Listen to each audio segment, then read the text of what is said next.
Welcome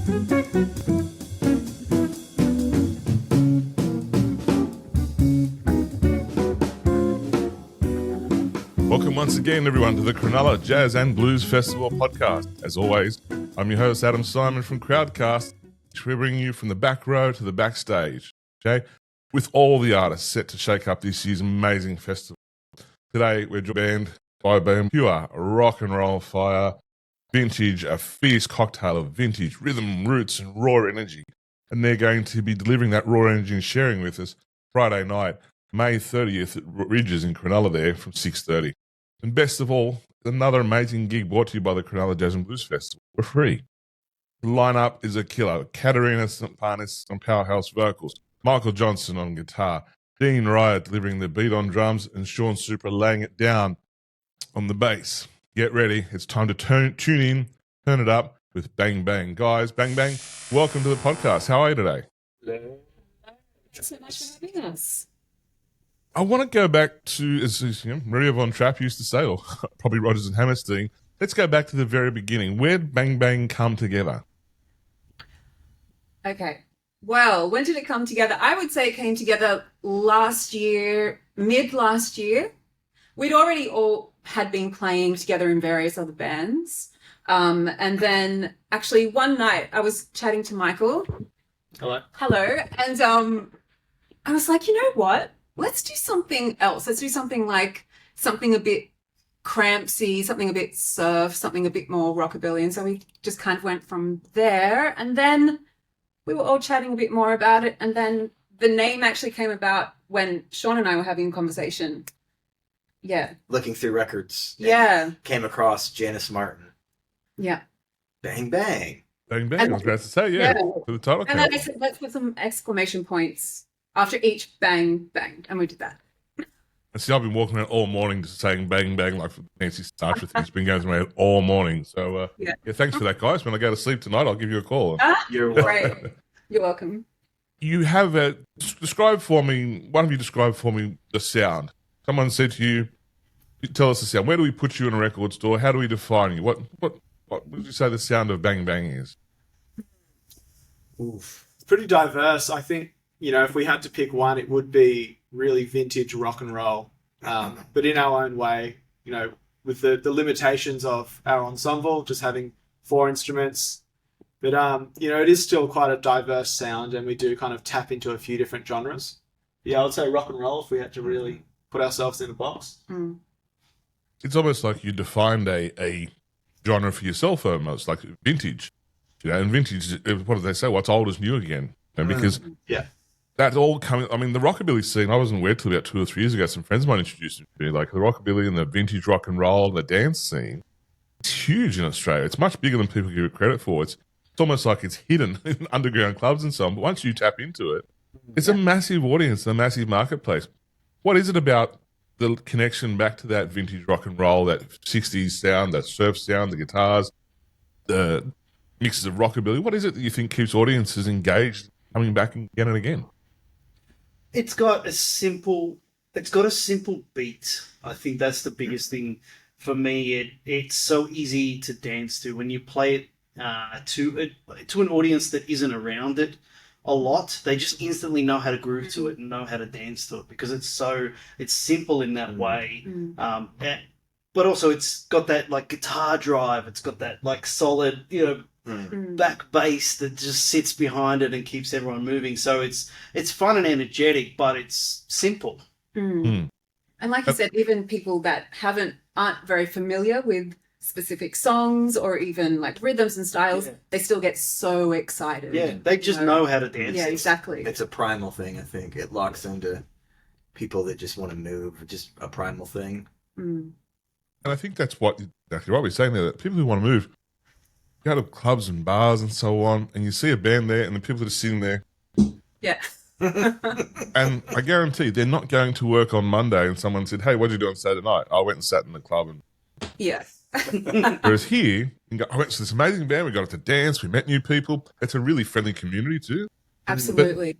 But it's sort of, and I think, not a post-COVID thing, I think we just all want a good time when we go out now. And I think that's what I can see and looking forward to seeing in Cronulla is that you're going to give an experience. we live in a day and age when, you know, people walk around with that Instagram moment. Instagram's the new water cooler, and I think giving people that chance, or give people that chance to maybe go out and meet new people, or a couple can reconnect through music they first met on and things like that. So I think what you're bringing is an experience to remind us how good life was and how good life still is. And I think music's always designed to do that, hasn't it? Exactly. And it's a great reminder, isn't it? Especially with everything going on. It's just so great to have that opportunity to go out and have fun and just forget everything for a second or for a set and just kind of, just I think if you guys may have played the Peter Dutton's party last Saturday night, you might have been a few more smiling faces in the audience at the end of the night. Couldn't Mr. Dutton himself. But we won't get into politics. We don't do that here on the show. Just like to stir the pot a bit. I'm going to ask you each individual question so we can get through this. Katarina. Yes. Your vocals. Yes. It's huge. And I had it on the studio speakers earlier this morning. Oh. And the few hairs that I do have left are on the back of my neck and they stood up. Oh, stop. Where do you go to get that vocal? Where do I go? In yourself, in your personality, in your range. Where do you introspect into? Because it's haunting in one sense and it's scintillating in another sense. Thank you. That's really lovely to hear. And I mean haunting in a nice way too. Of course, and I take that. That's great. Where do I go? You know what? My first thought is actually thinking about, because I've always been singing since I was about 12. Yeah.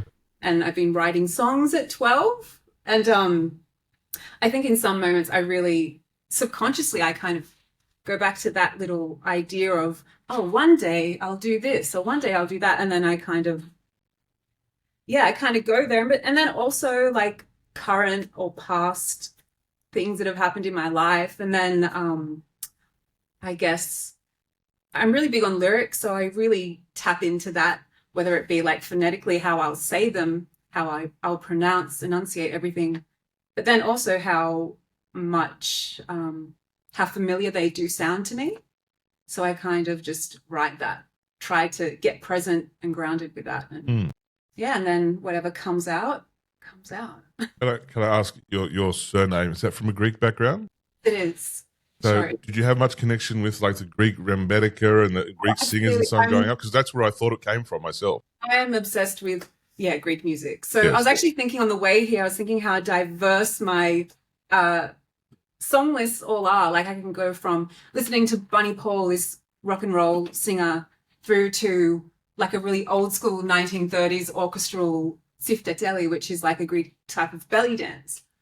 So I love all that stuff. And you hear singers, they have that longevity like Anna Vissi or Mariana. Yes. Mariana's 92 now. And they keep going, last year and got straight back up, you know? Yeah, they keep going. And I love how they're all, as a whole, I think I love that generally the women that sing Greek have like sit in this contralto kind of space. Yeah. Like it's all very soulful and deep. It's like they're really singing from here. Yeah. You know, I'm trying to do I'm trying to do a Demis Roussos tribute show myself, but I just don't have the have the quite look. But only play on a Sunday too. So. But I always think my son plays bouzouki, and I've often said to him like, there's blues in that culture. There's blues in a lot of cultures, in Celtic cultures and so on, for hundreds of years. So I think I thought of things like Mariana. I thought that's a similar vocal range there and the depth there. So it was very fantastic to see. So. Let's switch to Michael for a second. Michael, your guitar setup, what do you bring to the stage? How do you craft that? Is it different for the different types of venues, or how do you go about that? Well, it really just depends on how I'm feeling on the day, and what kind of sound I'm after. Generally, it's always going to be a vintage-inspired setup, or everything I own is kind of based around that because this is all I play. If you asked me to play something modern, I would have nothing to bring to the table there. So... when that's all you know, that's all you have.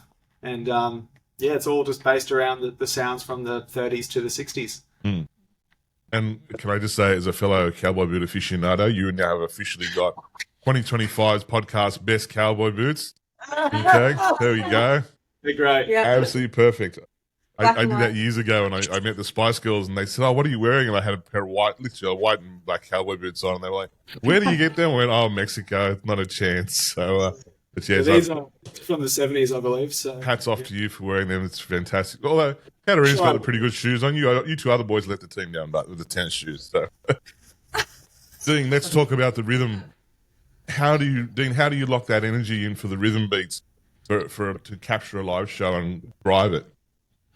Well, I guess for me, my background is actually dance, like as in dancing. I've been dancing most of my life, so that rhythm and the beat and the timing is really important to me because that's just what I've grown up with.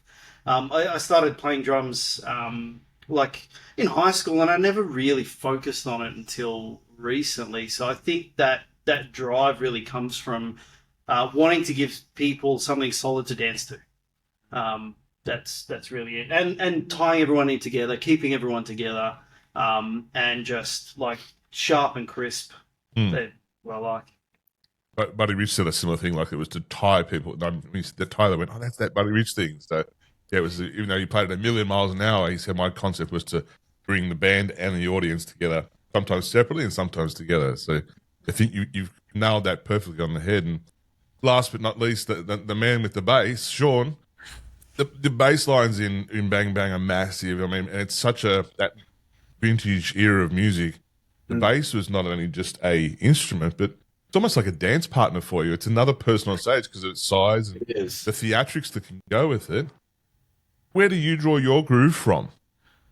Oh God. I think just playing this music. I've been playing this music pretty much half my life. So just listening to it and kind of emulating the people that I looked up to and still look up to, just kind of comes out that way. Yeah. It's great music for dancing. It's great music for doing, but it's also great music for like soundtracks, isn't it? I mean, you see so much of the music appears in the Tarantino movies, and even like the John Favreau and Vince Vaughn movie Swingers all those years ago. Yeah. And I had Big Bad Voodoo Daddy and those guys. Yeah. That spawned a whole new generation. And I remember I was working in retail at the time, record stores, and we were coming in. You got Big Bad Voodoo Daddy, and as someone who'd known of them for years, I was like, finally, I'm going to sell that one as CDs that I bought in the store. But it's funny how, because then when we connect film and music, it's the two synergies of our creativity in life, isn't it? You know, where we can, besides painting and drawing, music and film are very closely connected. Do you sometimes see the songs you're performing? Because the great part about you guys is, to what I've seen on the footage, is you present yourselves really well. It's an art, it's a craft, but you're presenting yourself back with that vintage style of clothing and the presentation. So many today's modern bands turn up in jeans and a t-shirt and not necessarily clean, you know.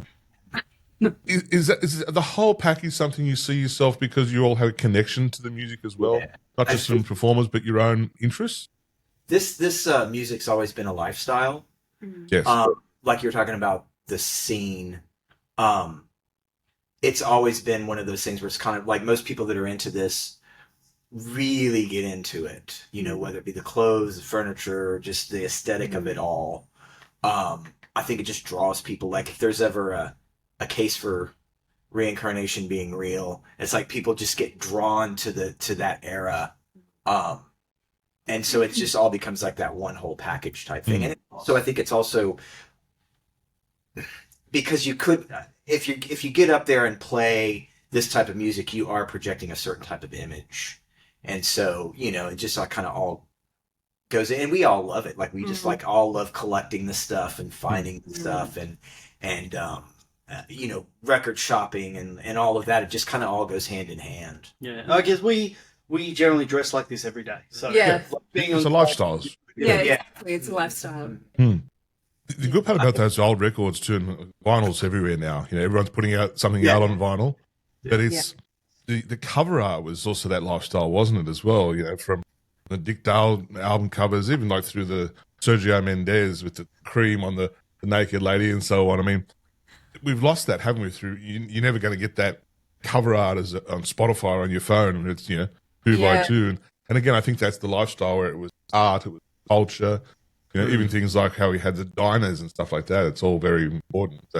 We don't seem to have many dedicated venues to that lifestyle, that music in Australia. Is that something which you think would be successful, given your exposure and your investment in the industry?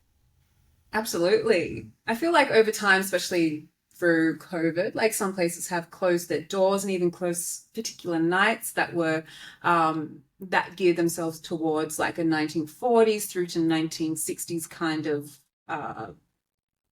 vision, aesthetic, music style, and yeah, it would be incredible to see more stuff like that pop up. Yeah, they come and go. Yeah. and they never last. Or we constantly feel like we're just borrowing it for a short amount of time. Yeah, like a Yes. pop up or something.